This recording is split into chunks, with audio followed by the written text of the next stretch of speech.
সুলতানপুর ৬০ বিজিবির অভিযানে ৪১ লক্ষ টাকার অবৈধ ভারতীয় মালামাল জব্দ। কসবা টিভির ডেস্ক রিপোর্ট, বাদল আহমেদ খান, আখাউড়া থেকে। শিরোনাম নিয়ে সাথে আছি আমি ফারজানা রূপা। কসবা টিভি, হৃদয়ে বাংলা। আফরোজা হাসির সহযোগিতায় এখন বিস্তারিত। সুলতানপুর ব্যাটালিয়ন ৬০ বিজিবি কর্তৃক ৪,৯২,২০০ টাকা মূল্যের বিপুল পরিমাণ মাদক ও বিভিন্ন প্রকার অবৈধ মালামাল জব্দ করা হয়েছে। সুলতানপুর ৬০ বিজিবি এক প্রেস বিজ্ঞপ্তির মাধ্যমে এই তথ্য নিশ্চিত করেছেন।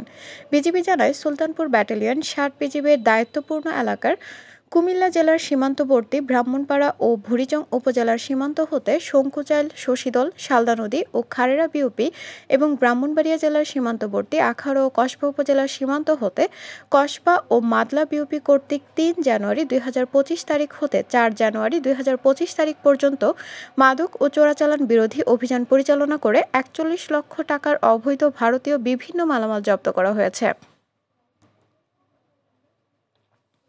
সুলতানপুর ৬০ বিজিবির অধিনায়ক লেফটেন্যান্ট কর্নেল এম জাবের বিন জব্বার জানিয়েছেন, সর্বদা সীমান্তে নিরাপত্তা রক্ষা ও চোরাচালান প্রতিরোধে ৬০ বিজিবির আভিযানিক কার্যক্রম ও গোয়েন্দা তৎপরতা সর্বতোভাবে অব্যাহত রয়েছে।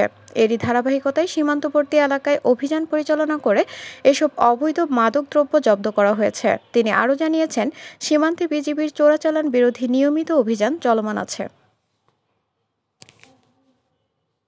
কসবা টিভির সংবাদের সাথে থাকার জন্য ধন্যবাদ জানাচ্ছি।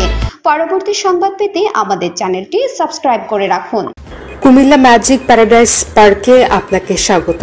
আপনি কি বন্ধু বান্ধব আপনজনদেরকে নিয়ে ঘুরতে চান? আজই চলে আসুন কুমিল্লা কোটবাড়ি ম্যাজিক প্যারাডাইস পার্কে। বন্ধু, প্রিয়জন কিংবা পরিবার নিয়ে শীঘ্রই চলে আসুন ম্যাজিক প্যারাডাইস পার্কে। বিনোদনের এক অনন্য মাত্রা নিয়ে আমরা আছি আপনাদের অপেক্ষায়। বুকিং অথবা যে কোনো তথ্যের জন্য কল করুন। Magic paradise park, Kotbari, Comilla.